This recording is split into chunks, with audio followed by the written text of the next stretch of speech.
ये स्त्री ही होती है जो असंख्य परेशानी झेल कर भी अडिग रहती है। सबसे तालमेल उसे ही बैठना होता है। स्त्री का दिल मजबूत होता है, कितने तिरस्कार, कितना उत्पीड़न झेल लेती है, फिर भी परिवार की देखभाल में कोई कसर नहीं छोड़ती। माँ बोली, इला बोली, पर माँ 5 साल से ऊपर हो गए, मैं मानसिक यातना के साथ साथ शारीरिक यातना भी सह रही हूँ, कब तक ये सब चलेगा। माँ तुम भी एक स्त्री हो, तुम तो मेरी पीड़ा समझ सकती हो। माँ चुप रही। हमारे समाज का दुर्भाग्य, एक स्त्री दूसरी स्त्री की शत्रु होती है। एकता तो सीखा ही नहीं इन स्त्रियों ने। माँ की चुप्पी में इला को जवाब मिल गया, उसे फिर उस नरक में जाना पड़ेगा जिसे वो छोड़ आई थी। 3 और 2 साल की बेटियों के संग वो कहाँ जाए। उधर माँ का दिल बेटी की तकलीफ से दुखी था, पर वो मजबूर थी। खुद बेटा बहू के साथ रहती है तो इतना अधिकार कहाँ की बेटी की पैरवी करें।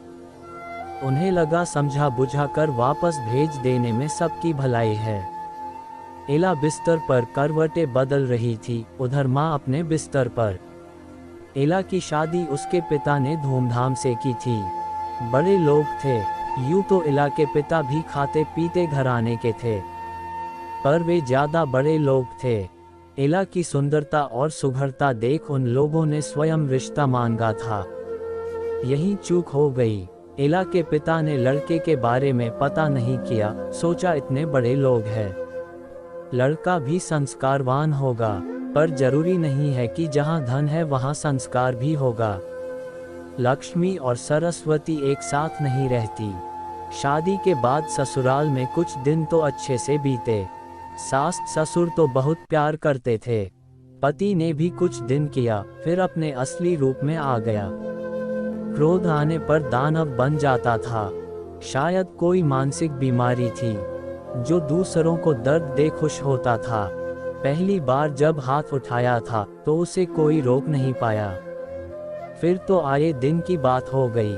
रात गुजरने के बाद सुबह पति माफी मांग लेता था। कुछ दिन बाद पता चला पति के कई महिला मित्र हैं। बात मित्रता तक होती तो कोई बात नहीं थी, पर बात तो उन संबंधों की थी जो इला को मान्य नहीं था। सास ससुर भी बेटे की असलियत जानते थे तो चुप रहते थे। उनकी चुप्पी से इला बहुत आहत होती थी, पर कुछ बोल नहीं पाती थी। वो कई बार मायके आई, पर भाई भाभी माँ उसे समझाकर वापस भेज देते थे। पिता इला को बहुत चाहते थे। बेटी की अवस्था के जिम्मेदार स्वयं को मानने लगे। इसी गम में वो चल बसे। 2 बेटियों को जन्म दे वो पति की नजरों में और गिर गई। कई बार वो उम्मीद से हुई, पर लड़की का अंदेशा होते ही गिरा दिया जाता था।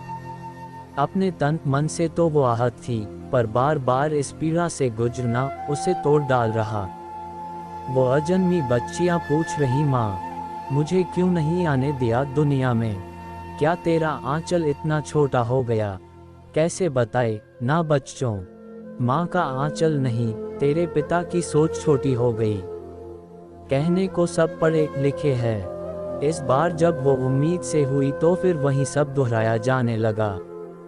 इस बार इला ने विद्रोह कर दिया। वो इस बच्चे को जन्म देगी चाहे कुछ हो जाए, भले ही वो लड़की हो। इस चक्कर में वो मायके आ गई थी, पर जिस भाई को वो शादी से पहले अति प्रिय थी, उसने भी भाभी के कहने पर आंखें फेर ली। सुबह इला की आंख खुली तो देखा माँ का बिस्तर खाली था। इला उदास थी।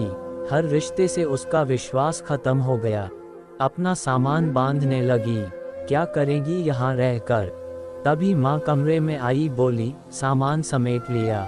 बुझे मन से इला बोली, हाँ चल, रिक्शा आ गया है, स्टेशन भी जल्दी पहुँचना है। इला ने सोचा कोई माँ इतनी निष्ठुर भी हो सकती है। मैं अपनी बेटियों के लिए हमेशा खड़ी रहूंगी। भाई ने सामान रिक्शा पर रख दिया। तभी माँ भी कुछ सामान के साथ आई। भाई बोला, माँ आप कहाँ जा रही हो? बेटे आज मेरी बेटी को मेरी जरूरत है।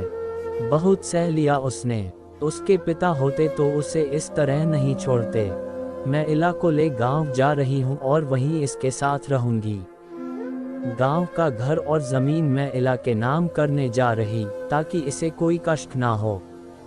एक स्त्री का दर्द नहीं समझ पाए, पर एक माँ अपनी बेटी का दर्द समझ गई।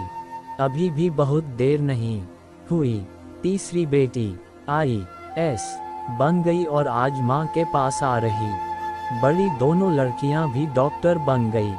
लड़कियां किसी से कम नहीं होती है। रास्ते में जब अंधेरा घिरने लगे तो प्रकाश का पुंज खुद ही ढूंढना पड़ता है। ये कहानी आपको अच्छी लगी हो तो वीडियो को लाइक, शेयर और चैनल को सब्सक्राइब जरूर करें, ताकि इसी तरह की कहानी आपके लिए हमेशा लाने के लिए तत्पर रहूँगा।